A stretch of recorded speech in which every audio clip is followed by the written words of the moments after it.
네, 남성고등학교에서 발표를 할 건데요. 저는 이제 담당교사 오경이라고 합니다. 저희는 이제 진로를 중점으로 해서 프로그램을 1년간 운영을 했어요. 그래서 이제 진로 선생님께서 굉장히 많은 역할을 해주셨는데, 이제 잠시 예산에 대해서 말씀을 드리면은, 모든 저희가 1년 동안 한 프로그램을, 고교학점제에서 쓴 게 아니고, 이제 진로에 해당하는 좀 다른 사업 추진비에서 좀 활용했다는 거 유념해 주시고 들어주셨으면 좋겠습니다. 이제 1년간 이런 흐름으로 진행을 했는데요. 사실 이제 학습 전략 프로그램 같은 경우에는 이제 마지막에 온 게 아니었는데 코로나 때문에 어떻게 하다 보니까 마지막에 오게 되었어요. 근데 또 우연히도 전체적인 흐름이 일단 과목 선택 이전에 아이들이 진로를 탐색할 수 있는 그런 기회를 마련해주고 이제 그를 바탕으로 이제 선택 과목을 좀 안내를 받고 그 뒤에 이제 과목에 따른 학습 전략을 좀 수립할 수 있는 기회를 주는 그런 구성으로 진행이 되었습니다. 환경 조성에 대해서 좀 말씀해드리면은 이제 저희 학교에 진로 상담실이랑 진로 활동실이 있는데 이제 진로 상담실에는 진로 탐색에 도움이 되는 그런 도서들을 구매를 해서 비치를 했고요. 또 블라인드를 설치하였고 또 진로 활동실에 저희가 이제 진로 플래너를 이제 100% 해가지고 활용을 했는데 이제 진로 플래너 보관장을 마련해서 학생 개별로 자료를 열람할 수 있는 환경을 마련했습니다. 또 이제 활동이 용이하게 책걸상을 교체하고 블라인드를 설치하는 등으로 환경 조성을 하였습니다. 이제 진로 활동실의 모습이고요. 이어서 교원 연수에 대해서 간략하게 설명해드리면은 저희가 크게 총 4가지로 고교학점제와 관련된 연수를 이제 실시를 했는데 이제 대부분이 다 교육청에서 지원해주는 것들을 활용을 했습니다. 이제 본격적으로 진로 프로그램에 대해서 설명을 해드릴 건데요. 저희가 우선은 진로 검사를 실시를 했어요. 총 3가지를 실시를 했는데 진로 적성 진단 검사, 전국 탐색 검사, 그다음에 학습 전략 진단 검사를 실시를 했습니다. 그리고 각 검사마다 이제 해설 강의, 특강을 실시를 해서 아이들이 어떻게 하면은 검사 결과지를 보면 되는지를 좀 설명을 해줬고요. 학습 전략 캠프 같은 경우에는 이제 추후에 이어서 마저 설명해드리도록 하겠습니다. 그래서 검사 해석 특강 모습인데 그중에 전국 탐색 해석 특강의 모습입니다. 그래서 아이들이 이제 검사들 영역별로 해석 방법을 안내를 받고 또 학과 정보 사이트도 소개받고 10년 뒤 유명 직업 등 이런 것들을 소개를 받아서 이제 검사 결과지를 기반으로 자신의 전공을 파악할 수 있는 기회를 마련을 해보았습니다. 진로 포트폴리오를 저희가 1학년을 대상으로 해서 이제 1년간 활동을 했는데요. 이름을 진로 DNA 포트폴리오라고 명명 짓고 총 이제 4개의 구성으로 이루어진 것을 이제 활용을 하였습니다. 첫 번째 나의 이해는 이제 앞서 말한 진로 검사 내용 등을 아이들이 기록해보고 객관적으로 분석할 수 있는 기회를 마련해줬고요. 또 직업 세계 이해하기, 4차 산업혁명과 미래 일자리 등의 다양한 직업에 관련된 정보를 담아서 아이들이 자신의 진로를 윤곽을 좀 잡을 수 있게끔 하는 장이라고 볼 수 있겠고, 또 진로에 대해서 어느 정도 자신이 탐색을 했으면은 그 진로를 이루기 위해서 어떠한 전공을 택해야 하고 어떠한 과목을 택해야 하는지 가이드가 주어져야 하잖아요. 그 2번째 장에 이제 그런 정보들을 담았고요.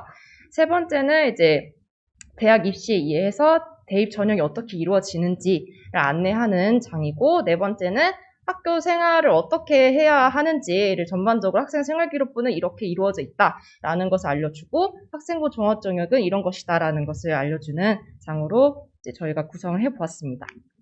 실제 활동을 하면서 아이들이 작성한 그런 자료인데요. 잘은 안 보이지만은 각각의 내용이 직업 심리검사 내용을 또 작성해보는 거랑 학교 생활 속 자신의 흥미랑 적성 등을 바탕으로 진로 목표를 설정해보는 것이고 또 관심 있는 직업군이 어떤 것인지를 파악하는 것을 이제 담아보았습니다. 이제 아까 그런 식으로 이제 자신이 이제 기록을 해보면은 거기서 연계에 더 이제 구체적으로 진로에 대해서 아이들이 장단점이 무엇이고 또 진학을 어디로 해야 하는 것이고 또 미래 전망이 어떤 것인지 그런 것들을 이제 진로 시간에 발표하는 그런 모습을 담아봤고요. 저희가 이제 선택교과 박람회도 진행을 했는데요. 그 1, 2년차 학교에서 정말 이제 많이 훌륭하게 해주셔가지고 저희가 좀 수월하게 할 수가 있었어요. 근데 그 전에 저희가 1학년 대상으로 고교학점제 특강을 이제 교무부랑 이제 혁신부에서 진행을 했는데 여전히 고교학점제가 무엇인지 그리고 내가 왜 과목을 선택해야 하는지 모르는 친구들이 있을 수도 있기 때문에 그래서 고교학점제는 이런 것이고 진로랑 연계한 과목 선택이 이래서 중요하다라는 것을 또 알려주는 시간을 또 가졌고요. 또 그와 동시에 학교의 전반적인 그런 교육 과정에 대해서도 알려주면서 대입 체제나 생기부가 이런 식으로 기재된다라는 것을 알려주는 시간을 가졌습니다.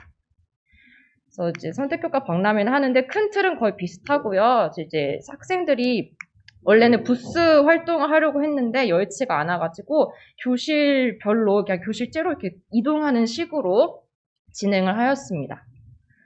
네, 넘어가도록 할게요. 지금 초대장의 모습이고요. 그래서 저희가 소감문을 또 받았는데 잘 보이는지는 모르겠네요. 이제 맨 위에 학생 같은 경우에는 그 진로 희망이 간호사인데 자기가 이 활동을 통해서 생활과 과학이라는 그런 과목을 알게 되었는데 이것이 어떤 것을 배우고 나의 진로에 어떤 것이 연관이 되는구나라는 걸 적은 게 기특해가지고 좀 가져와 보았습니다. 이제 마지막으로 학습 전략 프로그램에 대해서 설명을 해드릴 건데 앞서 말씀드렸듯이 그 학습 전략 진단 검사랑 연계해가지고 이제 해석 특강을 또 제공을 해 주었고요. 또 구체적으로 학습 전략 중에 어떤 것이 있는지 뭐 예를 들어서 코넬식 복습 노트, 뭐 스터디 플래너, 마인드맵 같은 것을 또 알려주고 아이들이 활용할 수 있게끔 하는 시간을 가졌습니다. 이제 소감문을 또 제출받고요. 캠프 운영의 모습이고요. 그 리로스쿨을 통해서 저희가 소감문을 받았는데 이제 거기에서 몇 가지 소감을 좀 발췌를 해봤어요. 그래서 맨 위에 학생 같은 경우에는 진로가 경찰인데 경찰은 이제 한국사가 또 중요하다. 그래서 한국사를 공부하는 데 있어서 코넬식 노트 작성법이 유용하겠다라는 식으로 진로랑 연계한 과목에 그 학습 전략들을 좀 세워보는 그런 모습을 보이고 또 진로랑 무관하게도 그냥 나는 전반적으로 어떻게 공부해야 할지 몰랐는데 이런 활동을 통해서 이런 식으로 내가 효율적으로 공부할 수 있겠구나라는 모습이 많이 보여서 좀 의미 있는 시간이 아니었나라고 생각이 됩니다.